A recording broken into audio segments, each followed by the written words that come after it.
My name is Mini Sethi. Today we'll discuss about low cost firm under price leadership model. अब low cost firm का मतलब क्या है? Market में कुछ ऐसी फर्म्स होती हैं जिनकी कॉस्ट बहुत कम होती है और वो अपनी कॉस्ट के बेस पे पूरी मार्केट को लीड कर लेती हैं।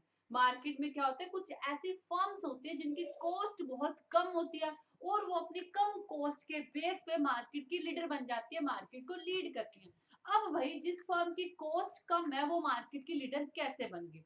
अब देखिए, जिस फर्म की प्रोडक्शन कॉस्ट आउटपुट कॉस्ट बहुत कम आ रही है वो फर्म अगर प्राइस को कम भी कर लेगी और आउटपुट को बढ़ा भी लेगी तो उसे ज्यादा फर्क नहीं पड़ने वाला। जिस फर्म की कॉस्ट कम आ रही है अगर वो थोड़ा सा प्राइस कम भी कर लेगी और आउटपुट को बढ़ा भी लेगी तो उसे ज्यादा फर्क नहीं पड़ने वाला।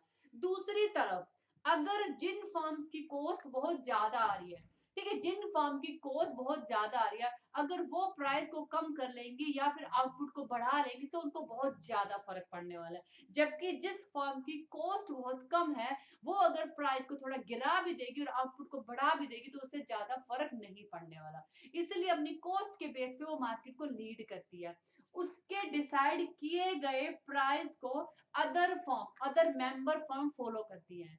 जो फर्म अपनी कॉस्ट के बेस, अपनी लो कॉस्ट के बेस पे मार्केट को लीड कर रही है वो क्या करेगी, पूरी मार्केट का प्राइस डिसाइड करेगी और अदर जो मेंबर फर्म है उसके डिसाइड किए गए प्राइस को ही फॉलो करेंगी। ओके, हम इसके बारे में ही इसमें स्टडी करेंगे कैसे एक फर्म मार्केट में प्राइस लो कॉस्ट के बेस पे लीड करती है, कैसे अदर मेंबर फर्म उसके डिसाइड किए हुए प्राइस को ही फॉलो करती है। सबसे पहले हम इसकी कुछ अजम्पशन के बारे में बात कर लेते हैं। इसमें हम बहुत ज्यादा फर्म्स नहीं लेके चल रहे हैं, इसमें हम सिर्फ टू फर्म्स लेके चल रहे हैं, ए एंड बी।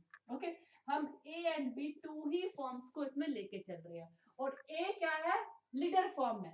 ए फर्म क्या है, लीडर फर्म है जिसकी कॉस्ट क्या है, लोअर कॉस्ट है। ठीक है, जो बी है उसकी कॉस्ट क्या, हायर है। ठीक है, ए की कॉस्ट क्या है, लोअर कॉस्ट, ऑब्वियसली ए की कॉस्ट लोअर है तो वो मार्केट को लीड करेगी, अदर फर्म के लिए प्राइस को डिसाइड करेगी, उसके डिसाइड किए गए प्राइस पर अदर फर्म चलेगी, उसे फॉलो करेंगी। तो ए क्या होगी, लो कॉस्ट के बेस पे मार्केट को लीड कर रही है तो ए की कॉस्ट क्या लोअर है जबकि बी की कॉस्ट क्या हायर है। प्लस उनका प्रोडक्ट क्या है, होमोजीनियस प्रोडक्ट। प्रोडक्ट क्या है, होमोजीनियस है। होमोजीनियस प्रोडक्ट का मतलब क्या है, ए और फर्म जो प्रोडक्ट प्रोड्यूस कर रही है, जिस प्रोडक्ट को बना रही है उस प्रोडक्ट में कोई फर्क नहीं है, जैसा ए बना रही है वैसा ही सिमिलर बी बना रही है। ठीक है, और इसकी एक और अजम्पशन है, equally market share. Firm share equally market, दोनों फर्म्स क्या करेंगी, पूरी मार्केट को आपस में इक्वली डिवाइड कर लेंगी। ठीक है, जितना आउटपुट ए प्रोड्यूस करेगी उतना ही बी प्रोड्यूस करेगी। ओके, अब इसे डायग्राम के थ्रू बताने से पहले मैं इसे एक बार ऐसे ही बता देती हूँ। ठीक है, अब क्या होता है, एक ए फर्म है और एक बी फर्म है। ओके, बी फर्म की कॉस्ट ए फर्म से ज्यादा आ रही है। अगर बी फर्म इंडिविजुअली परफॉर्म करेगी, अगर वो किसी तरह का एग्रीमेंट नहीं करती है, ए के डिसाइड किए हुए प्राइस पर नहीं चलती है, अगर वो इंडिविजुअली परफॉर्म करेगी क्योंकि बी की कॉस्ट ज्यादा है तो ए के कंपैरेटिव प्राइस को भी क्या रखेगी, हाई रखेगी।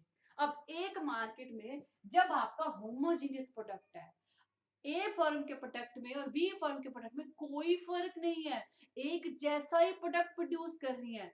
और सेम मार्केट में अगर आप एक जैसा फर्म प्रोडक्ट प्रोड्यूस कर रहे हो लेकिन ए की कॉस्ट कम है तो ए उस प्रोडक्ट का प्राइस कम ले रही है, जबकि बी की कॉस्ट ज्यादा है तो बी उस प्रोडक्ट का प्राइस ज्यादा ले रही है। कस्टमर को आपकी कॉस्ट से कोई लेना देना नहीं है।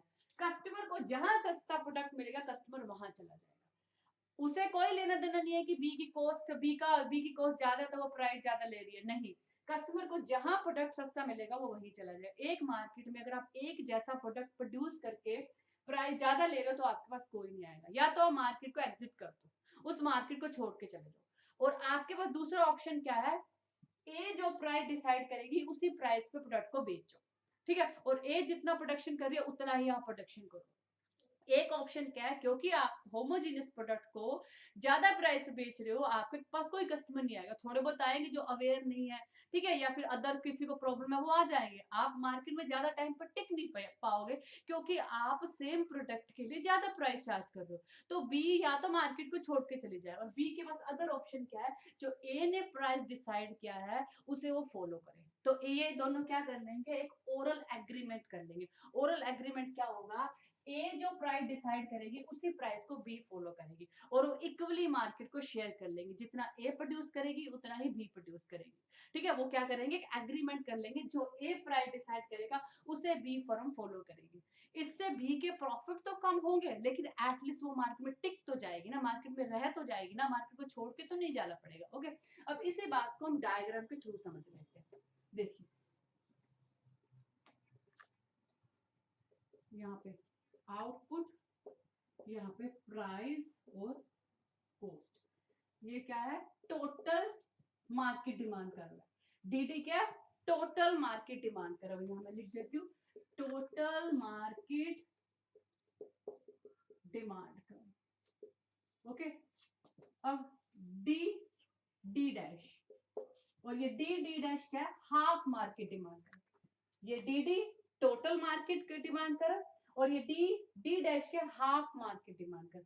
हाफ मार्केट डिमांड कर का मतलब क्या है, इसके इस डी डी डैश के थ्रू ए के मार्केट, ए के डिमांड कर्व को भी दिखाएंगे और बी के डिमांड कर्व को भी दिखाएंगे। ओके, ये जो डी डी डैश है वो ए के डिमांड कर्व को भी रिप्रेजेंट करेगा और बी के डिमांड कर्व को भी रिप्रेजेंट करेगा, इसलिए इसको बोलते हैं half market demand curve. Okay, दूसरी तरफ ये क्या आ गया, मार्जिनल रिवेन्यू, ठीक है।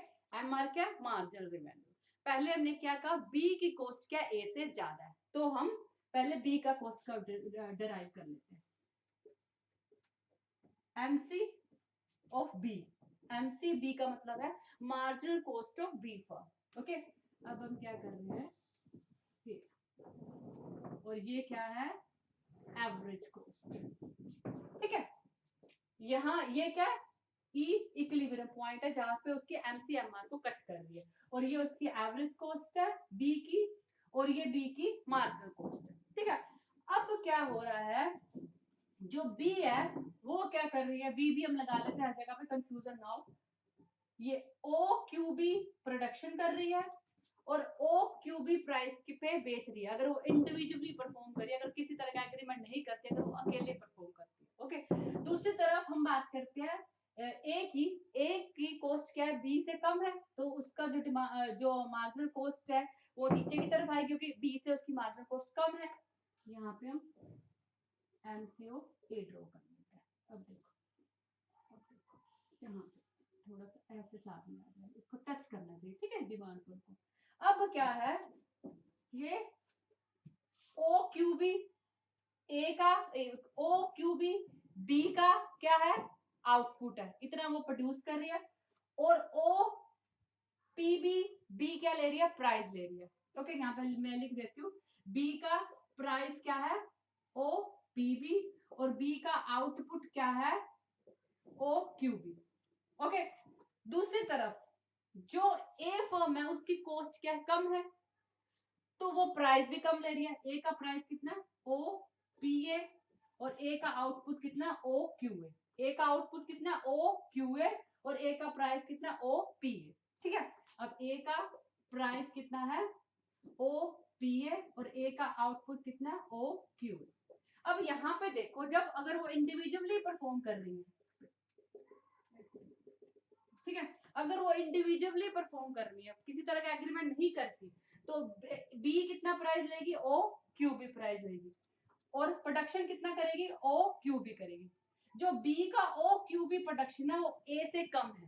बी का प्रोडक्शन कम क्यों है, क्योंकि बी की कॉस्ट ज्यादा है, और दूसरी तरफ जो बी का प्राइस है वो भी ए से ज्यादा है, और बी का प्राइस ज्यादा क्यों है, क्योंकि बी की कॉस्ट ज्यादा है। बी का प्राइस ज्यादा है, प्रोडक्शन कम है। बी का प्राइस ज्यादा, प्रोडक्शन कम क्यों है, क्योंकि बी की कॉस्ट ज्यादा है। दूसरी तरफ ए का प्राइस ओ पी ए, और ओ क्यू ए का आउटपुट है, ठीक है। अब अगर बी इसी तरह से परफॉर्म करती रहेगी तो मार्केट में टिक नहीं पाएगी, क्योंकि होमोजीनियस प्रोडक्ट है। सेम प्रोडक्ट के लिए अगर आप मार्केट में ज्यादा प्राइस चार्ज करो तो आप मार्केट में रह ही नहीं पाओगे, आपको मार्केट को छोड़ के जाना पड़ेगा। तो अदर ऑप्शन बी के पास क्या है, ए और बी एक ओरल एग्रीमेंट कर लेती है। ओरल एग्रीमेंट क्या, जो ए प्राइस डिसाइड करेगा उसे बी भी फॉलो करेगी। अब ए का प्राइस क्या है, ओ पी है, ठीक है, ए का प्राइस ओ पी है। अब ए ओ पी ए प्राइस को डिसाइड करेगा, टोटल मार्केट में जो आउटपुट होगा वो क्या होगा, ओ टी होगा। एक्सटेंड हो गया मार्केट। अब मार्केट में टोटल आउटपुट कितना हो रहा है, मार्केट में जो टोटल आउटपुट हो रहा है वो हो रहा है ओ क्यू टी।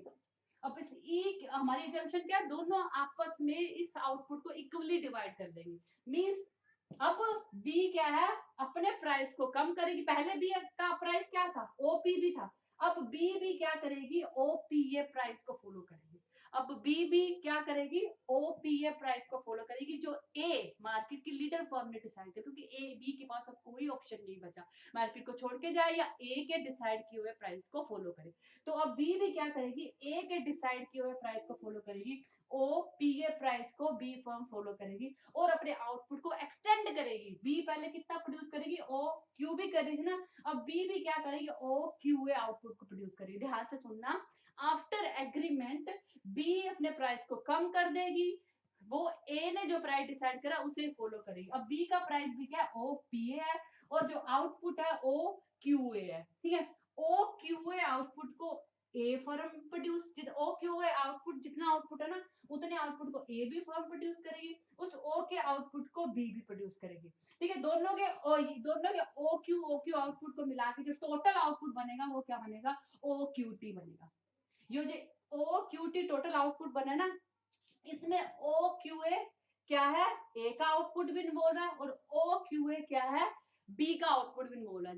जो आप ऐसे भी बोल सकते हो, इस ओ क्यू टोटल आउटपुट को दोनों ने आपस में डिवाइड कर दिया। जैसे इतना आउटपुट ए ने प्रोड्यूस कर लिया और उसका जो रिमेनिंग पार्ट है उतना बी ने प्रोड्यूस कर लिया। मींस इस ओ क्यू आउटपुट को दोनों ने आपस में डिवाइड कर लिया। इस ओ क्यू आउटपुट का आधा ए फर्म प्रोड्यूस करेगी और आधा बी फर्म प्रोड्यूस करेंगे। उन्होंने मार्केट के आउटपुट लेवल को आपस में डिवाइड कर लिया, और जो प्राइस है ओक्यूपीटी, ये ओपीए, इसे जो ए फर्म ने डिसाइड करा इसे बी भी फॉलो करेगी। इससे बी के प्रॉफिट तो थोड़े कम हो जाएंगे, लेकिन वो मार्केट में एग्जिस्ट कर पाएगी, ठीक है। आई थिंक आपको समझ में आएगा। Thank you.